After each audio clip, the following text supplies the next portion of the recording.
오늘 우리에게 주시는 하나님의 말씀은 이사야 38장 1절에서 6절입니다. 봉독하겠습니다.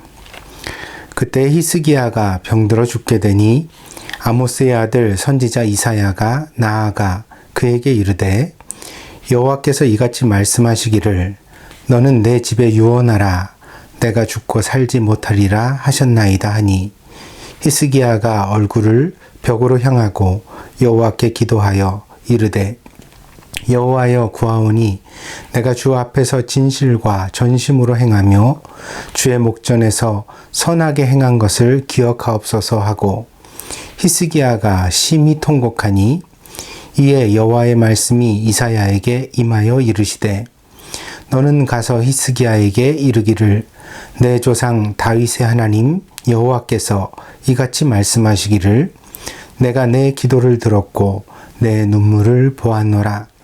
내가 내 수안에 15년을 더하고 너와 이 성을 아수르 왕의 손에서 건져내겠고 내가 또 이 성을 보호하리라. 아멘.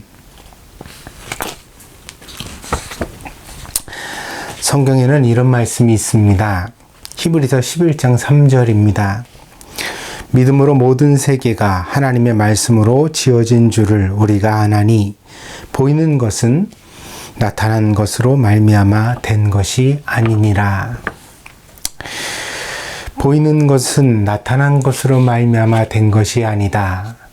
조금 어렵지요? 이를 쉽게 풀어 해석하면 보이는 것은 보이지 않는 하나님의 말씀에서 생겨났다는 뜻입니다. 그러니까 모든 세계가 하나님의 말씀으로 지어졌다는 것을 강조하는 시적인 표현이 되겠습니다.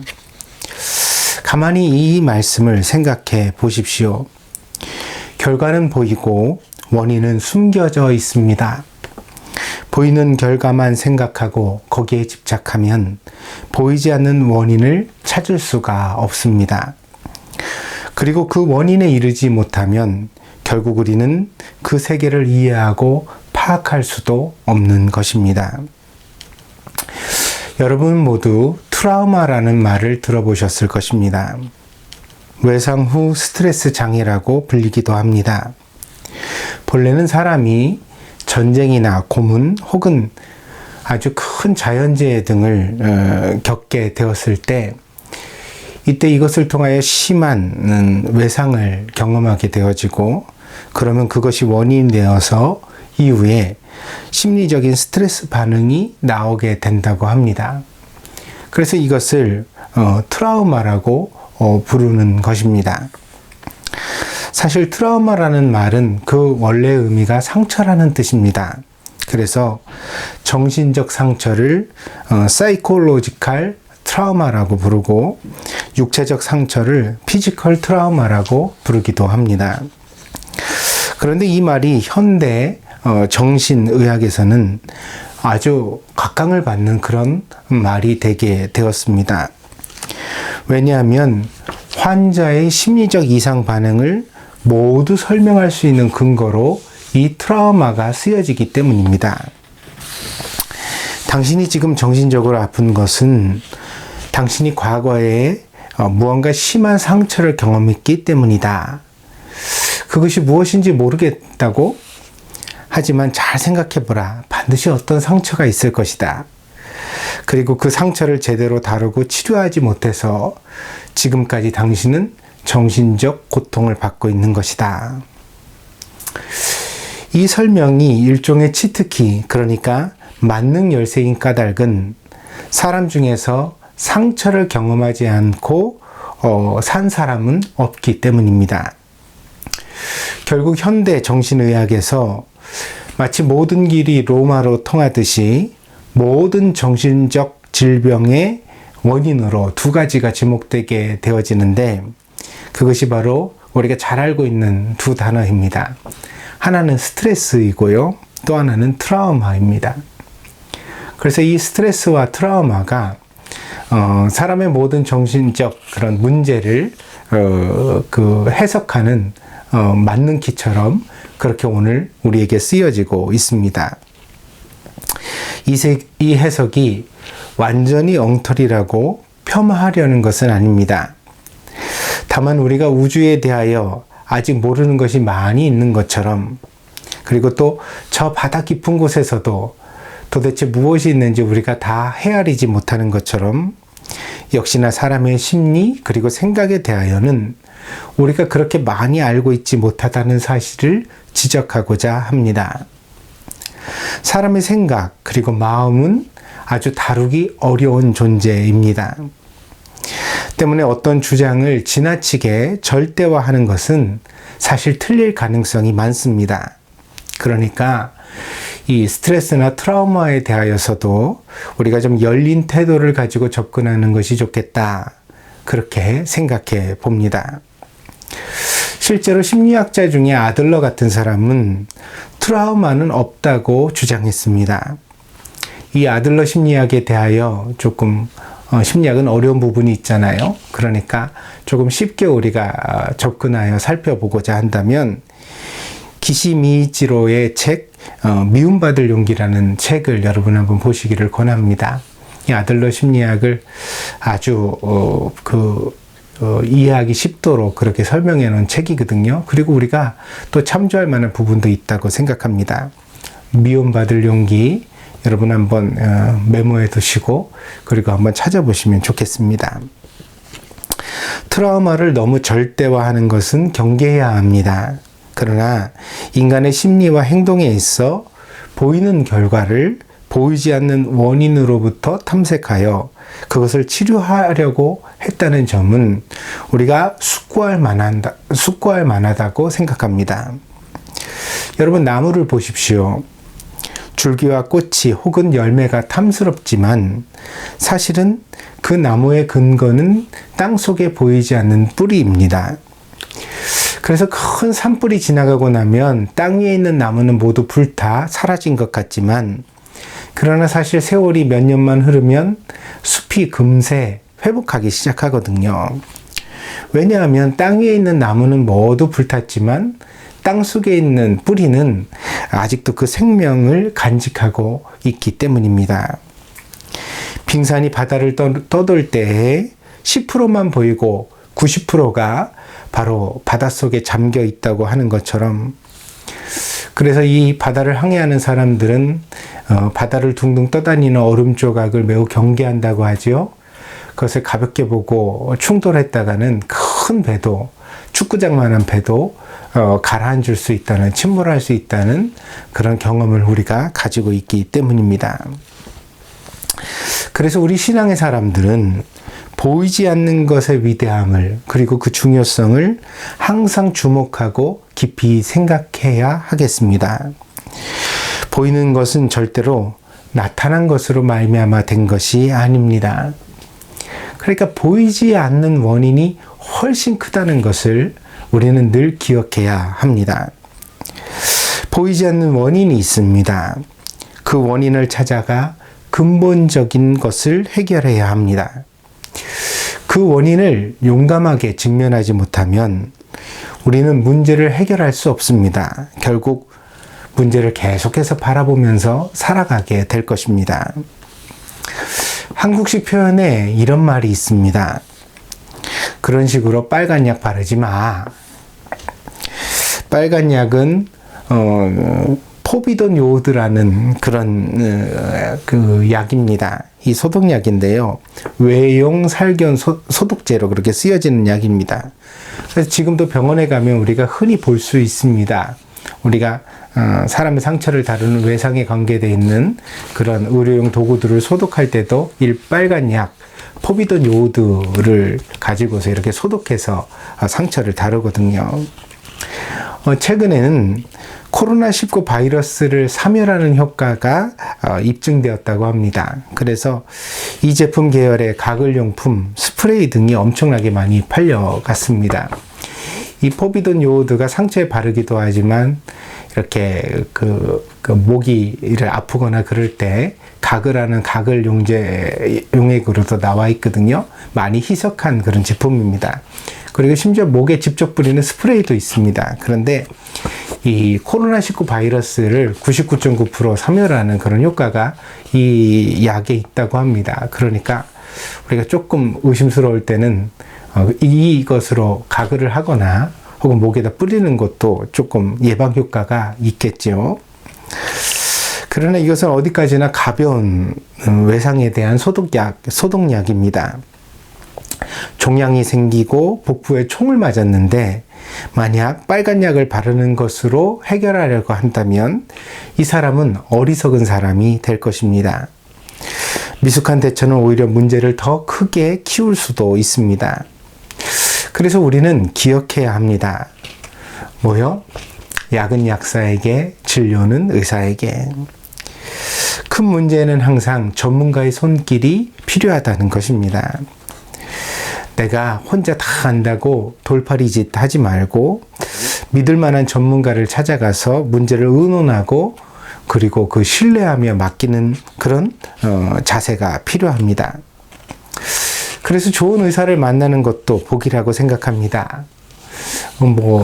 육체적 질병에 이 의사는 우리가 병을 고치는 의사만 말하는 것이 아닙니다. 그래서 우리가 신앙의 문제를 겪는다면 의사가 목사가 되겠죠. 좋은 목사를 만나는 것도 그리고 복이고요. 또 우리가 배움의 문제를 다룬다고 한다면 좋은 선생님을 만나는 것이 또 복이겠죠. 이런 만남의 복이 없으면 고생만 죽도록 하고 문제는 해결되지 못한 채 더 나빠져 갈 수도 있기 때문입니다. 좋은 의사는 보이지 않는 원인을 찾아줄 것입니다. 그리고 그 뿌리를 어떻게 다루어야 하는지, 그래야 우리가 회복될 수 있는지 바른 길로 인도해 줄 것입니다. 그래서 우리는 이런 도움의 손길을 통하여 비로소 온전히 회복될 수 있는 것입니다. 오늘 본문에는 이스라엘의 왕이었던 히스기야의 이야기가 나옵니다. 히스기야는 이스라엘의 역사 속에서 신앙적 부흥을 사모하고 나라를 회개의 길로 이끌었던 선하고 좋은 왕이었습니다. 그러나 이 히스기야에게도 좋은 일만 일어나지는 않았습니다. 다시 말씀을 드립니다. 신앙이 좋다고 항상 좋은 일만 생기지는 않습니다. 하나님이 때로는 문제를 통해서 우리를 더 좋은 길로, 더 깊은 신앙의 길로 인도하시기 때문입니다. 오늘 본문은 이렇게 시작됩니다. 그때 히스기야가 병들어 죽게 되니 아모스의 아들 선지자 이사야가 나아가 그에게 이르되 여호와께서 이같이 말씀하시기를 너는 내 집에 유언하라 내가 죽고 살지 못하리라 하셨나이다 하니. 여러분, 사람에게도 상성이 있습니다. 서로 통하고 느낌이 좋은 사람이 있고 서로 안 통하고 마음이 맞지 않는 사람도 있습니다. 그러나 나랑 맞지 않는다고 나쁜 사람으로 취급하지는 마시기 바랍니다. 세상은 넓고 사람은 다양하기 때문입니다. 그래서 나랑 다른 사람도 세상에는 있고 그런 사람들이 서로 모여서 영향을 주면서 이 세상을 이루고 있다는 사실을 우리가 이해해야 하겠습니다. 그래서 우리는 사람에 대한 편견 혹은 인색한 평가를 삼가하는 것이 좋습니다. 우리가 남을 비판하는 그 비판으로 우리 자신이 비판받을 수 있기 때문입니다. 그래서 나랑 안 맞는다고 우리가 나쁜 사람 취급을 하면 그 사람도 나를 나쁜 사람 취급할 수 있잖아요. 그러면 우리는 서로 골이 생기고 적이 만들어지겠죠. 이것은 피하는 것이 좋으니까 나랑 맞지 않을 때는 나랑 맞지 않는다고 생각하시는 것이 좋겠습니다. 마태복음 7장 1절에서 2절 가운데 예수님이 이렇게 말씀하십니다.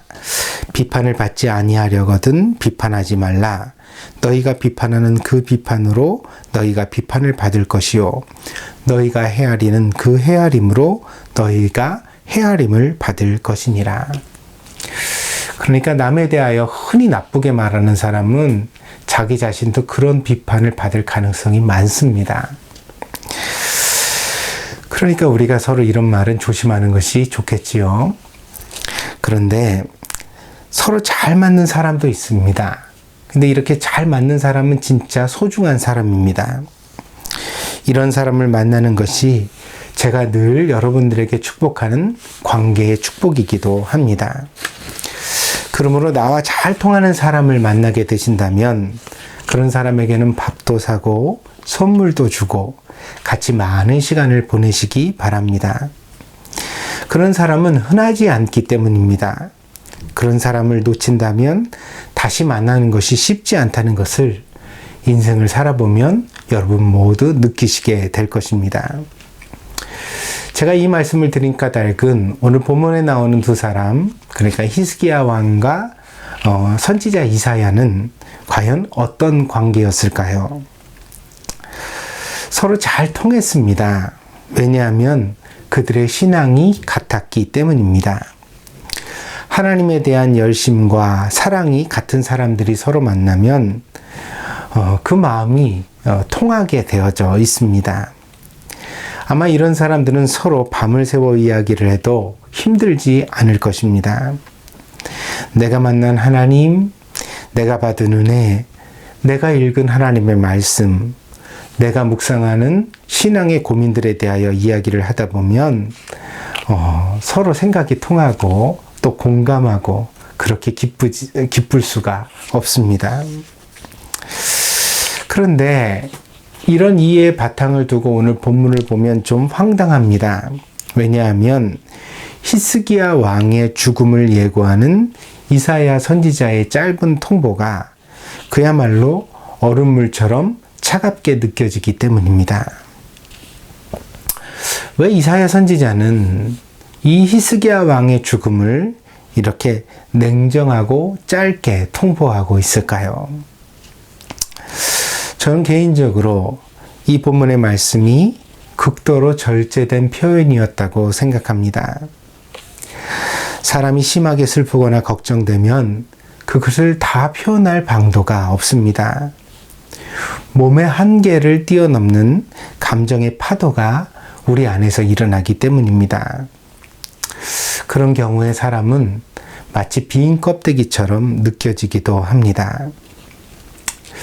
저희 어머니가 폐암을 선고받았을 무렵 제가 그랬습니다. 너무 가슴이 답답해서 울고 싶은데 울 수가 없었습니다. 한번 울음이 터졌다가는 그 슬픔을 감당하지 못할까봐 스스로 겁이 나기도 했습니다. 그러다가 부끄럽지만 둘째 아이를 데리고 운전을 하다가 차 안에서 통곡이 한번 터진 적이 있었고요. 그 다음은 두 번째는 언제였냐면 아픈 어머니를 두고 일본으로 돌아올 때 그날 좀 일찍 공항에 도착을 했거든요. 그래서 이제 비행기를 타기 전에 커피 한 잔을 카페에서 시켜가지고 그 공항에 있는 카페테리아에 한적한 자리에 앉았는데 아침 일찍 시간이었습니다. 근데 거기서 공항에서 이제 비행기를 기다리다가 나도 모르게 눈물이 터졌는데 주체할 수가 없었습니다. 제 자신도 매우 당황스러웠던 그런 기억이 있습니다. 사람도 보이는 것이 전부는 아닙니다. 겉으로는 침착해 보이는 사람도 사실은 내적으로는 큰 슬픔과 그리고 또 고민을 감추고 있을 수 있습니다. 보이는 것으로만 사람을 판단하면 우리는 그 사람의 실체를 놓칠 수도 있다는 것입니다. 이사야 선지자는 히스기야에게 신앙적 동지였습니다. 이스라엘 역사 속에서도 왕이 신앙을 붙잡고 하나님 앞에 그런 신앙적 삶을 산 것이 그렇게 흔하지 않습니다. 그런데 어찌 히스기야 왕이 이사야 선지자에게 귀하지 않을 수 있겠습니까? 그래서 오늘 본문은 글자로만 읽지 말고 그 여백으로 읽어야 한다고 생각합니다. 이사야 선지자의 짧은 통보는 히스기야에게 어떻게 하여야 하는지를 지정하고 있기 때문입니다. 그래서 오늘 본문 1절 가운데서 히스기야에게 이사야 선지자가 전한 말씀을 간략하게 옮기면 이렇습니다. 여호와께서 이같이 말씀하시기를 너는 내 집에 유언하라 내가 죽고 살지 못하리라 하셨나이다. 이제 이게 전부거든요. 근데 이사야는 히스기야에게 여호와라는 하나님의 이름을 사용하여서 이 짧은 메시지를 전했습니다. 그의 살고 죽는 것이 의사나 약에 달린 것이 아니라 바로 하나님의 손에 달렸다는 사실을 명백하게 말한 것입니다. 보이는 것은 나타난 것으로 말미암아 되어진 것이 아닙니다. 사람이 아프고 시달리는 것은 다양한 원인이 있을 수 있습니다. 생활의 습관이 잘못되고 음식을 제대로 섭취하지 못하고 나쁜 행동을 반복하다 보면 결국 우리의 건강을 망치게 됩니다. 그러나 여러분, 오늘 이 설교를 통하여 여러분은 분명히 아셔야 합니다. 사람이 태어나고 죽는 것은 오직 하나님께서 정하시는 바입니다. 마태복음 10장 29절 31절입니다. 참새 2마리가 한 아시리온에 팔리지 않느냐? 그러나 너희 아버지께서 허락하지 아니하시면 그 하나도 땅에 떨어지지 아니하리라. 너희에게는 머리털까지 다 세신 바 되었나니 두려워하지 말라. 너희는 많은 참새보다 귀하니라. 하나님께서 사람을 참 귀하게 여기시거든요. 그런데 어떻게 그 사람이 살고 죽는 것이 우연일 수 있겠습니까? 혹은 의사의 손에 달리거나 약에 달릴 수 있겠습니까? 살고 죽는 것은 의사의 결정도 본인의 결정도 아닙니다. 우리가 어떤 경우에는 본인의 의지가 없어서 죽게 됐다 뭐 이런 말을 사용하기도 하거든요. 근데 그거 틀린 생각입니다. 오직 사람의 살고 죽는 것은 하나님의 결정입니다. 이사야는 그 본질을 히스기야 왕에게 말하고 있는 것입니다. 히스기야 왕은 그 신앙적 그 명성과 같이 이 이사야 선지자의 말을 100% 이해했습니다. 그것이 오늘 본문에 잘 드러나고 있습니다. 제가 목회를 하면서 경험하니 이게 정말 어려운 일입니다. 선지자가 선지자의 말을 할 때에 그 말을 사람의 말로 듣지 않고 하나님의 말씀으로 그것을 듣고 그리고 온전한 신앙으로 받아들인다는 것은 참 어려운 일입니다. 현실 속에서 이런 사람을 찾아보기가 정말 힘이 듭니다. 그런데 여기 그런 사람이 있습니다. 바로 본문의 히스기야 왕입니다. 오늘 본문의 2절 3절입니다. 히스기야가 얼굴을 벽으로 향하고 여호와께 기도하여 이르되 여호와여 구하오니 내가 주 앞에서 진실과 전심으로 행하며 주의 목전에서 선하게 행한 것을 기억하옵소서 하고 히스기야가 심히 통곡하니. 히스기야는 얼굴을 벽으로 향하고 기도했습니다. 이 성경을 읽고 혹시 벽을 보고 기도하면 더 응답을 잘 받게 된다고 오해하시지는 마시기를 바랍니다. 얼굴을 벽으로 향했다는 말은 그가 한적한 곳을 찾았다는 뜻입니다. 오직 그의 마음을 하나님께만 토하기로 결심한 것입니다. 예수님은 우리에게 기도에 대하여 이런 가르침을 주신 적이 있습니다. 마태복음 6장 6절입니다. 너는 기도할 때 내 골방에 들어가 문을 닫고 은밀한 중에 계신 내 아버지께 기도하라. 은밀한 중에 보시는 내 아버지께서 갚으시리라. 관절이 아프면 정형외과를 찾습니다. 심장이 아프면 심혈관 전문의를 찾을 수 있습니다. 이가 아플 때는 치과에 갑니다. 여기까지는 유치원 아이도 이해할 수 있는 그런 수준의 지식입니다. 그러나 성숙한 사람은 더 명확하고 확실한 진리를 들을 필요가 있습니다. 살고 죽는 문제는 하나님밖에 없습니다. 그분만이 우리 생명의 주관자가 되십니다. 그래서 살고 죽는 문제는 하나님을 붙잡아야만 합니다. 기도의 골방에 들어간 히스기야처럼 전심으로 하나님을 붙잡아야 합니다. 병원을 가지 말고 의사를 만나지 말라는 말이 아닙니다. 병원보다 의사보다 하나님에 대한 마음이 더 간절해야 한다는 것입니다. 그래야 우리는 이 문제에 대하여 바른 해답을 구할 수 있습니다. 우리 하나님은 인격적인 하나님이십니다. 보다 정확하게 말하면 우리의 인격이 바로 하나님의 신격을 모방하여 만들어졌습니다. 그래서 사람에게 있는 선한 부분을 보면 하나님을 이해할 수 있습니다. 착한 사람은 어떤 사람입니까?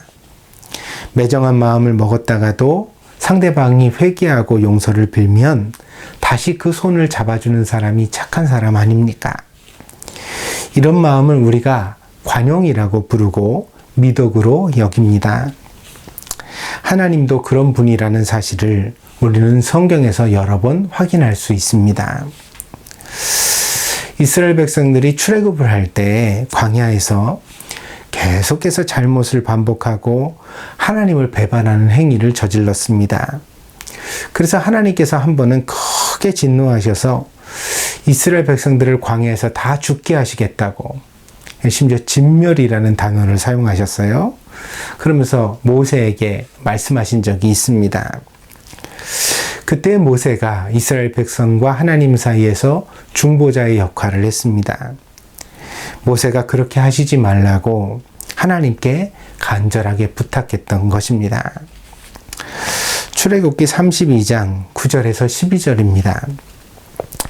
여호와께서 또 모세에게 이르시되 내가 이 백성을 보니 목이 뻣뻣한 백성이로다. 그런즉 내가 하는 대로 두라. 내가 그들에게 진노하여 그들을 진멸하고 너를 큰 나라가 되게 하리라. 모세가 그의 하나님 여호와께 구하여 이르되 여호와여 어찌하여 그 큰 권능과 강한 손으로 애굽 땅에서 인도하여 내신 주의 백성에게 진노하시나이까. 어찌하여 애굽 사람들이 이르기를 여호와가 자기의 백성을 산에서 죽이고 지면에서 진멸하려는 악한 의도로 인도해 내었다고 말하게 하시려 하나이까. 주의 맹렬한 노를 그치시고 뜻을 돌이키사 주의 백성에게 이 화를 내리지 마옵소서. 결국 하나님은 모세의 부탁을 들어주셨습니다.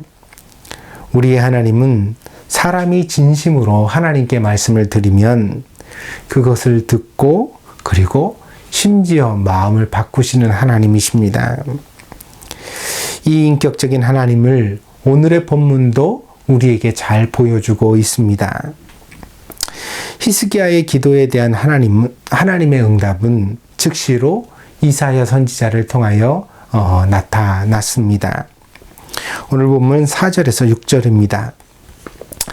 이에 여호와의 말씀이 이사야에게 임하여 이르시되 너는 가서 히스기야에게 이르기를 내 조상 다윗의 하나님 여호와께서 이같이 말씀하시기를 내가 내 기도를 들었고 내 눈물을 보았노라. 내가 내 수완에 15년을 더하고 너와 이 성을 아수르 왕의 손에서 건져내겠고 내가 또 이 성을 보호하리라. 하나님의 마음을 움직인 것은 히스기야의 눈물입니다. 눈물은 참 이상한 액체입니다. 의학적으로 눈물이 나오면 우리의 심박수가 상승하면서 우리 몸에 각종 호르몬이 분비되게 된다고 합니다.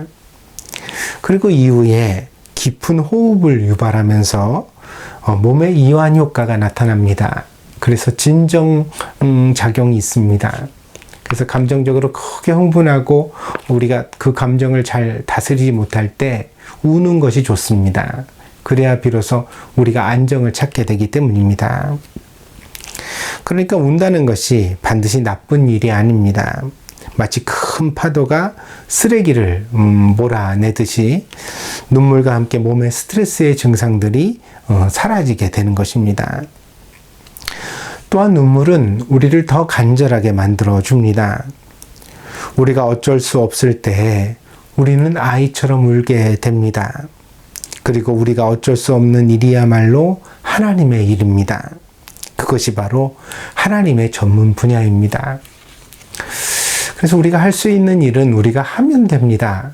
그러나 우리가 할 수 없는 일을 인생 가운데서 종종 만나거든요. 그때는 어떻게 해야 돼요? 하나님을 찾아야 합니다. 오늘 본문에 나오는 히스기야처럼 눈물로 하나님을 붙잡아야 합니다. 하나님은 히스기야 왕을 고치셨습니다. 오늘 본문에 나오는 바처럼 그에게 15년의 인생을 선물하셨습니다. 뿐만 아니라 죽었다 살아난 히스기야를 통해 이스라엘 나라를 아수르의 손에서 구하고 하나님의 경륜을 이루는 기회로 사용하셨습니다. 그래서 히스기야가 죽은 이후에 왕이 누구냐면 므낫세거든요. 근데 이 므낫세가 왕이 될 때의 나이가 12세라고 했습니다. 그러니까 만약에 히스기야 왕에게 15년의 세월이 주어지지 않았다면 므낫세를 못 낳았겠죠. 그렇다면 이 족보가 이어질 수 없었겠지요. 므낫세가 그렇게 좋은 왕은 아니었습니다. 하지만 우리는 이 히스기야와 므낫세의 이름을 신약 성경에서 또 다시 만나게 되는데 마태복음 1장에 나오는 예수님의 족보를 통해서입니다. 그래서 마태복음 1장 10절에 이렇게 되어져 있습니다. 히스기야는 므낫세를 낳고 므낫세는 아몬을 낳고 아몬은 요시야를 낳고. 므낫세의 행실이 조금 부족하든지 또는 신앙이 부족하든지 간에 그의 혈통을 통하여 이 땅에 그리스도께서 오신 것입니다. 그것 하나만으로도 히스기야가 살았던 15년의 인생은 참으로 소중한 가치가 있다고 하겠습니다.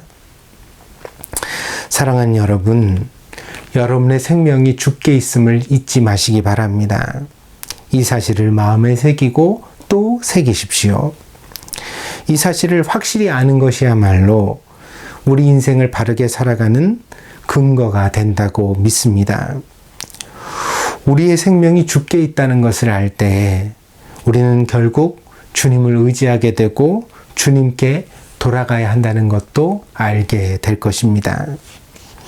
그리고 이 신앙이야말로 가장 우리 인생의 근본적인 신앙이라고 저는 믿습니다. 사는 동안 행복을 누리십시오. 여러분의 즐거움이 나날이 배가 되고 여러분의 건강함이 평생 가운데 넘치게 되기를 축복합니다. 그러나 사람은 언젠가 죽습니다. 우리의 생명은 본래 우리의 것이 아니기 때문입니다. 그래서 우리는 언젠가 생명의 주인이 되시는 하나님 앞에 돌아가야만 합니다. 살게 하시는 것도 주님의 뜻이요, 또한 죽는 것도 하나님의 뜻 가운데 있습니다. 다만 그 살고 죽는 과정을 통해 우리는 보다 성숙하고 사명을 이루고 또한 하나님의 진리를 깨닫고 감사할 수 있는 존재가 되게 되는 것입니다. 만약 우리가 인생을 이렇게 사용하지 못한다면 우리 인생은 한낱 꿈에 불과할 것입니다. 그 인생을 되돌아보니 먹고 자고 싸고 여기저기 돌아다닌 것밖에 없다고 한다면 우리 인생이 얼마나 허전하겠어요. 그렇죠? 근데 우리가 세상에 태어나서 우리를 이 땅 가운데 보내신 창조주를 알고 그분의 뜻을 깨닫고 그리고 하나님이 나를 세상에 왜 보내셨는지 묵상하고 그것을 이루려고 노력해보고 그러다 보니까 우리의 신앙이 성숙해져서 감히 하나님 앞에 진심으로 감사하고 영광을 돌리게 된다면 그러면 그 인생이 참 가치 있는 인생이 되는 것이 아닐까. 어쩌면 그것이야말로 인생의 구원이 아닐까 생각해 봅니다. 그러므로 여러분에게 히스기야 왕처럼 간절하게 찾을 하나님이 있기를 축복합니다. 그 하나님께 기도하고 응답을 받는 역동적인 관계 속에서 여러분이 인생을 살아간다면 여러분은 어떤 인생의 시련을 만날지라도 결코 무너지지 않는 사람이 될 수 있을 것입니다. 여러분이 바로 그런 신앙으로 여러분의 인생을 살아갈 수 있기를 온 마음으로 이 시간에 축복합니다. 기도하겠습니다.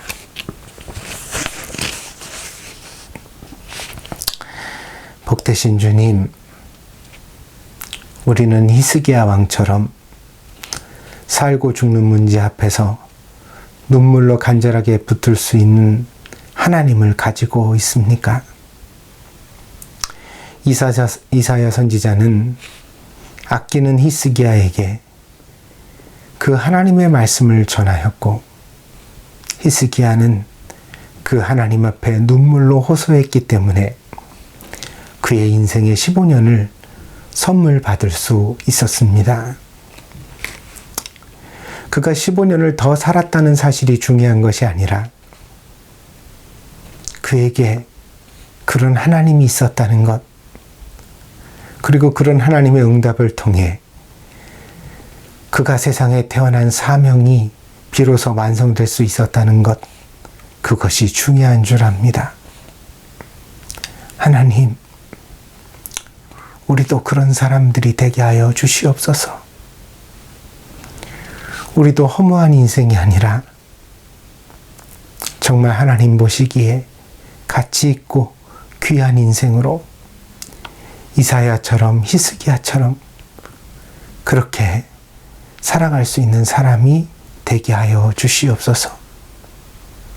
우리도 히스기야와 같은 그런 눈물을 가지고 살게 하시옵소서. 이 시간 하나님께서 우리와 함께 하심을 감사하며 모든 말씀 예수 그리스도의 이름으로 기도하였습니다. 아멘.